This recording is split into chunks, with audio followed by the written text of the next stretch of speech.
So tell them about groups. Right? Groups is great. I like groups a lot. If you can actually create your own group if you want to. If you have a particular interest that you think other people are interested in as well, you want to talk with them. Groups is kind of like an extension of your network. It's kind of off on the side. You can talk with everybody, just about everybody inside the group, depending on their settings that they choose in the group. So when I was moving down here, I moved down here from the DC area. Before I moved down here, I actually created Linking Raleigh. I had already bought a house, my kids were going to school, and I was still working in DC. So I did things a little bit backwards. It took me 7 months to find my job, but LinkedIn actually helped me do it. But I created Linking Raleigh because this goes to the purpose of creating groups, but I created Linking Raleigh because I could not find a networking group in the area on LinkedIn. This is before LinkedIn had a directory as well. So I was searching through everyone's profiles, and I just could not find something that was related to Raleigh. I didn't know to search for Triangle at the time, but the Triangle Networking Group has actually been around a little bit longer. Their group was established before mine. But so I created it, connected with a few people in the area, and I think Martin, I think we connected at some point, and then Chuck Hester, another gentleman, and then just as soon as the group got out there, it just got public, and everyone started coming in to join the group, and that could happen. But there's a lot of groups with less than 100 people in it. Mine tonight actually will be over 4,200.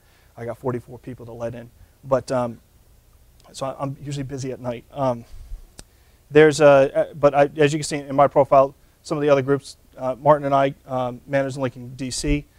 Here's my philosophy on introducing yourself to a group is do not throw open the curtains and stand there naked and introduce yourself. Probably the worst thing you could possibly do. Don't come into a group and say, I offer this particular service, and I want everyone to buy from me. It's not a good approach. While this is a professional networking tool, it's still a social media tool. And social is the operative word here. So come into the group and you ask a provocative question. Not who wants to make $1 million. Right, not like that. That's not provocative. That's just a bad question. But come in and find something like, in the CLM group, for example, you can go in there and ask, what have people done to map out customer lifecycle? What sort of variables are you considering? And see if you can get input from other people. In Linking Raleigh, there are people who are transitioning to the area saying, where are the good areas to look at in the Raleigh area?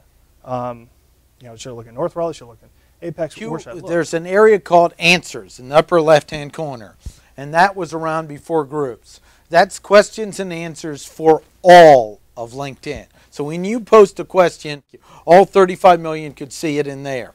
When you post it in a group, that's only for that group and a conversation with the group. So you have to be a member of the group to engage with it.